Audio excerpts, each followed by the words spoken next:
Bonjour Alain Bauer. Bonjour. Merci d'être avec nous. Vous êtes professeur de criminologie au Conservatoire national des arts et métiers, spécialiste des questions de sécurité et de défense. Vous avez notamment publié Au bout de l'enquête, coécrit avec Marie Drucker chez First Edition.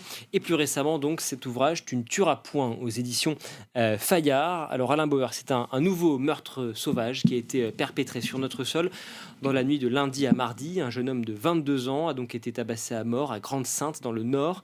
Il aurait été victime d'un guet-apens. Les deux agresseurs présumés, âgés de 14 et 15 ans, étaient en garde à vue jeudi soir, selon un communiqué du parquet de Dunkerque.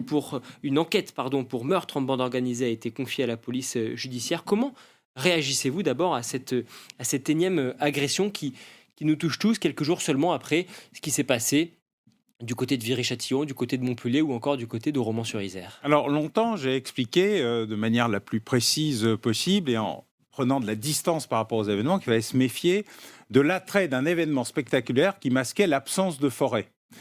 Il se trouve que depuis quelques années, une dizaine exactement, l'arbre ne cache pas la forêt, il en est le prémisse et il montre à quel point elle s'étend.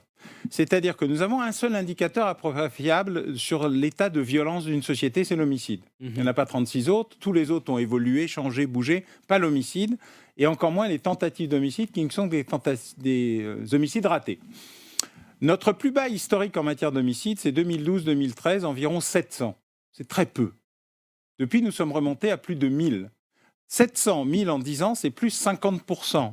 Ce n'est pas seulement 310 homicides ou 310 morts de plus. Mais en matière de tentatives d'homicide, on est aujourd'hui à plus de 4000. Et l'ensemble homicide et tentatives est à plus de 5000, le plus mauvais chiffre depuis 50 ans. Ça veut dire une augmentation considérable. Comment l'expliquez-vous? Alors c'est un retour de cycle dû à toute une série d'éléments. Chaque homicide a son histoire et il faut être très prudent pour ne pas trop généraliser. Mais le retour à la violence physique comme élément régulateur de la vie sociale, pour toute une série de raisons, qui passe des règlements de compte entre malfaiteurs et l'expansion massive du trafic de stupéfiants sur le territoire, donc des conditions de décentralisation des espaces de vente, des zones de chalandise et donc de confrontation des équipes qui sont sur ces territoires. C'est particulièrement violent à Marseille, mais c'est particulièrement violent aussi dans toute une série d'autres villes, Nîmes ou même Valence, ville dont le nom ne vient pas naturellement à l'esprit quand on se pose des questions sur la nature des affrontements entre des bandes et des gangs, puisque nous n'avons pas de mafia.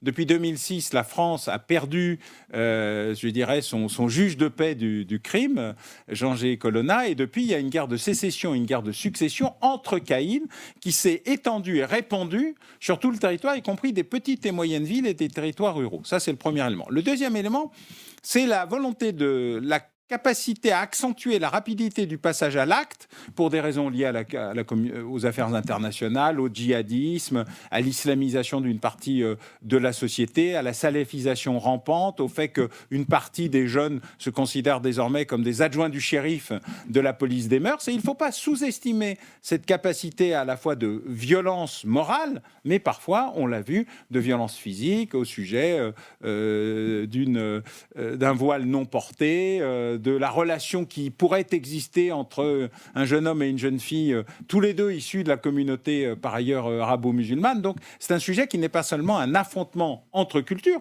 c'est le retour de la violence comme élément de régulateur de la vie sociale, parce qu'il n'y a plus de médiation, il n'y a plus d'intercesseurs et il n'y a plus de respect pour un certain nombre d'institutions. L'institution scolaire en est une, mais l'institution hospitalière en est une autre. Quant au système judiciaire, il n'est pas laxiste, mais il punit avec tellement de lenteur qu'il laisse toute une série d'éléments se cumuler avant de réagir très fort, mais très tard. Ça veut dire qu'on a affaire aujourd'hui à, en particulier, des jeunes gens qui n'ont plus peur ni de l'institution judiciaire, ni de l'autorité de manière générale? Ils n'ont peur de rien, puisqu'ils affrontent tout, puisqu'ils considèrent que tout peut se négocier, puisque le découplage de la relation entre l'État-institution qui affirme des règles sur lesquelles on doit s'acclimater, obéir, s'intégrer, s'assimiler, respecter, est devenu tout se discute et tout se négocie, puisqu'il n'y a plus des citoyens, mais des consommateurs qui discutent tout. Les parents, les enfants, les adolescents, et même une grande partie de la population considère que puisque l'État s'est affaibli, la nature ayant horreur du vide, dans un pays où l'État a construit la nation, Ce n'est pas une nation qui construit son État. Nous ne sommes pas un pays fédéralisé, décentralisé, où tout est local et où on peut trouver des espèces de capacités d'adaptation. Pas du tout. Si l'État se retire, quelque chose d'autre le remplace. Et dans ce cas précis, ce n'est pas l'ordre contre le désordre, c'est l'ordre contre un autre ordre ou des autres ordres, spirituels, religieux, criminels, etc. L'État les regarde en expliquant que, grosso modo, tout ça ne le concerne plus et que c'est la faute de quelqu'un d'autre.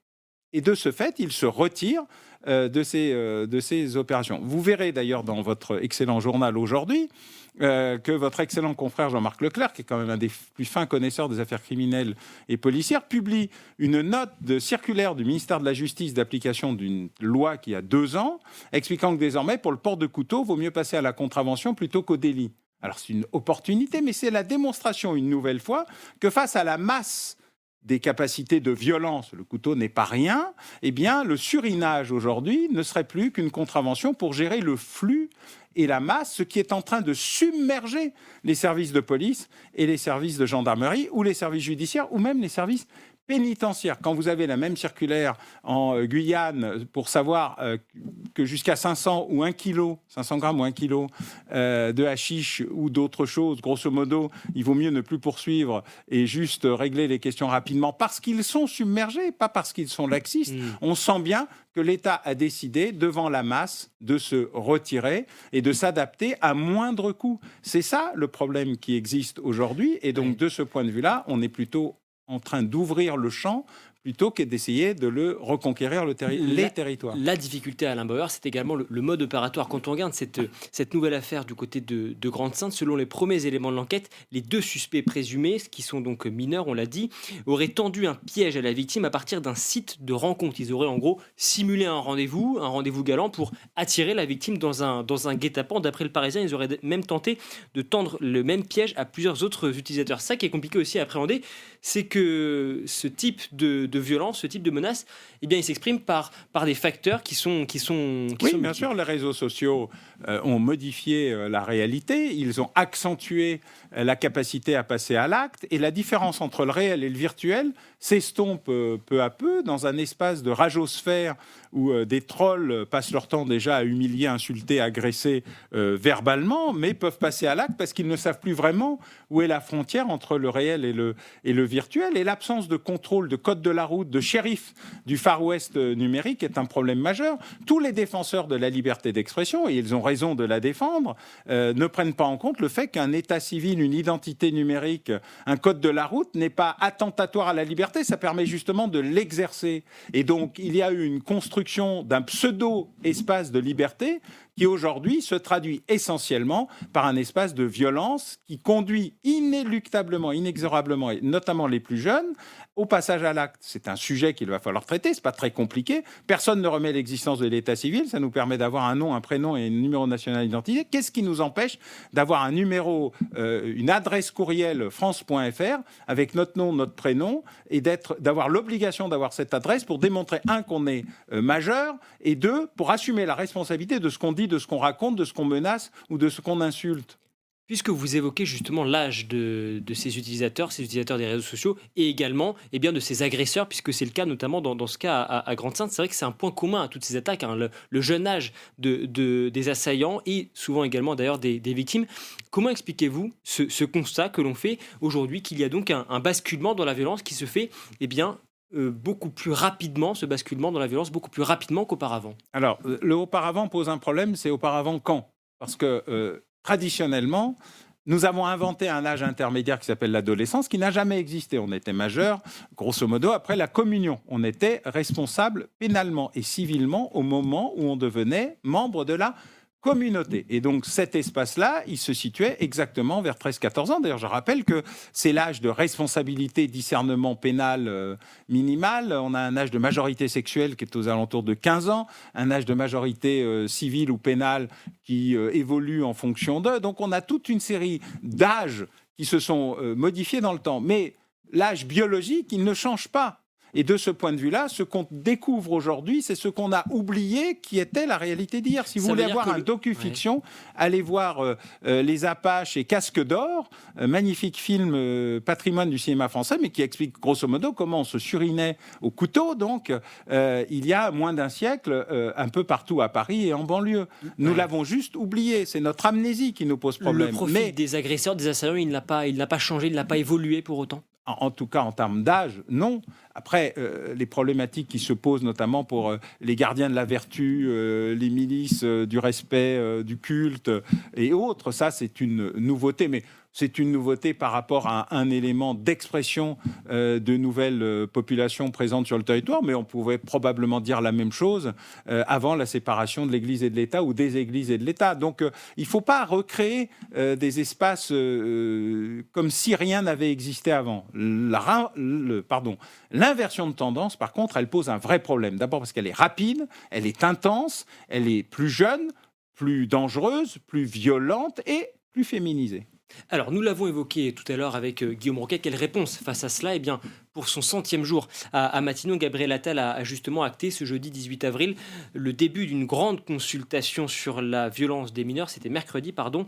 La veille, Emmanuel Macron avait effectivement demandé que soit organisé un Grenelle sur le sujet. Quel regard portez-vous, Alain Bauer, sur cette initiative ? Un énième Grenelle, est-ce que c'est cela dont on a vraiment besoin aujourd'hui ? Pour en avoir vécu un certain nombre, je ne suis pas sûr que ça soit la réponse à la question, mais c'est une réponse à l'émotion, ou en tout cas que ça donne toujours l'impression qu'il se passe quelque chose et que le gouvernement fait quelque chose. Mais comme je vous l'indiquais tout à l'heure, on voit bien la contradiction majeure qui existe entre les annonces officielles et puis l'arrivée malencontreuse d'une circulaire qui explique qu'il faut faire exactement l'inverse. C'est vrai que le timing est étonnant. Ils n'y peuvent rien, les pauvres, mais pour arriver à gérer le flux, c'est un sujet. Or, depuis toujours, c'est le législateur qui fait la loi. Et le législateur, nul ne sait comment il fait la loi et à partir de quels éléments il fait la loi. Alors, si un Grenelle, une conférence de consensus, un dialogue peut permettre de faire ça, déjà pour les éclairer. Moi, je suis toujours étonné du regard halluciné des parlementaires quand on vient en commission leur expliquer comment ça se passe. Mais ils font la loi, donc c'est bien qu'ils nous écoutent, parfois qu'ils nous entendent, mais on sent bien que le gouvernement, lui, vit une déconnexion complète parce qu'il vit dans une vie comptable, où le problème, c'est de réduire les coûts et de considérer que la justice, la police, l'armée, la sécurité, la santé, en fait, ce sont des coûts et pas des investissements. Donc, on réduit, on rabote, on réduit, pourquoi pas d'ailleurs, si on le fait intelligemment, sauf qu'après, on est totalement incapable d'assumer l'essentiel de ce que sont les services publics qui existent dans ce pays. Et donc, dans le retrait général de l'État de ces services publics, on laisse l'espace à tous ceux qui veulent l'occuper. Mais alors concrètement, Alain Bauer, quand Gabriel Attal dit dans ce discours à Viry-Châtillon, ma boussole, c'est l'impunité zéro, est-ce qu'il faut le croire ? Est-ce qu'il faut croire en l'efficacité de son action en ce sens ? Déjà, on pourrait proposer sans doute de prendre ce qui marche, puisque nous avons quelques exemples, notamment un exemple hollandais, où on intervient d'abord très vite et pas très lentement. On ne découple pas la partie dite éducative et la partie pénale. On peut parfaitement faire les deux, notamment en provoquant une rupture rapide du processus de passage à l'acte de violentisation. Et au lieu de dire alternative à tout et alternative au reste, on pourrait par exemple provoquer dans des centres éducatifs, je ne suis pas pour une sorte de répression et retrouver les bagnes pour enfants, ça ne marche pas, donc c'est pas la peine d'y penser. Je sais qu'il y a des pulsions irrésistibles, ça n'a jamais marché, ça ne marchera pas plus. Par contre, les centres éducatifs, il en manque au moins 3 ou 4 fois plus, et il faut qu'ils interviennent, par exemple, dans la période d'études dites éducatives qui a découpé depuis la loi de 2021 le code des mineurs, et bien peut-être proposer une rétention éducative qui n'est pas simplement on les renvoie à la maison et on attend de les évaluer, mais on crée les conditions d'une rupture réelle du passage à l'acte, des conditions de regroupement, de la gestion des ce qu'on appelle les pairs, PAIRS, et des pairs PERES qui, eux, sont souvent le plus absents, d'assistance et d'aide aux mères de famille, plutôt que de les punir ou de les montrer du doigt, il faut les aider, parce qu'une partie d'entre elles ne sont pas démissionnaires, elles ont été licenciées, et elles ont souvent peur de leurs enfants. Et justement, là-dessus, Alain Bauer, ce que propose Gabriel Attal, c'est de recourir à l'internat pour éviter, je cite, les mauvaises fréquentations. Est-ce que c'est vraiment possible, ça, d'imposer le on peut changer le texte. Le texte, il dit y a une excuse de minorité, il doit être traité par des juridictions spécialisées, c'est tout à fait légitime. La punition doit d'abord être éducative avant d'être répressive, c'est assez logique. Et il faut que la peine ne soit pas supérieure à la moitié de ce qui a été prévu pour les majeurs. Ça, c'est l'excuse de minorité, justement. Là-dessus aussi, l'excuse de minorité, elle va de 18 à 16. Pour l'instant, le seul moment où on peut l'annuler, entre guillemets, eh bien, on pourrait parfaitement considérer qu'elle peut aller de 18 à 15 ou de 18 à 13. D'ailleurs, le 13 ans ne peut pas être infirmé, mais entre 13 et 18, il y a un espace. D'ailleurs, le Conseil constitutionnel a fixé des règles il n'y a pas si longtemps sur la question. Donc, on peut suivre avec beaucoup d'attention ce qu'a dit le Conseil constitutionnel. Et deuxièmement, je pense que isoler les mineurs de leur environnement le plus criminogène est une garantie de liberté pour eux-mêmes, de sortir de ce cycle de la violence et de protection et de leur famille et de leurs éventuelles victimes. Ça n'est pas revenir sur les fondamentaux, c'est les appliquer de manière relativement intelligente. Non pas en minorisant les mineurs, mais en prenant acte de ce qu'est la réalité, c'est qu'aujourd'hui, malencontreusement, nous avons un cycle de violence qui concerne autant les majeurs que les mineurs, qui concerne toutes les communautés, mais qui fait beaucoup plus de victimes qu'avant, et donc il va bien falloir réagir. De ce point de vue-là, le Premier ministre a mis des mots sur des faits. C'est une excellente chose. On n'est plus dans la négation, la minoration ou l'éjection. Ce que les Français demandent, c'est des actes. Maintenant. C'est des actes. Et il va falloir fournir des actes. Eh bien, l'avenir le dira. Merci beaucoup. Alain Bauer, professeur de criminologie donc au Conservatoire national des arts et métiers, pour comprendre les ressorts de cette violence qui monte inexorablement dans notre société. Je recommande la lecture de votre dernier livre, Tu ne tueras point. C'est publié chez Fayard et c'est un livre à lire. Merci beaucoup, Alain Bauer. D'un livre à l'autre, on va maintenant s'intéresser aux témoignages palpitants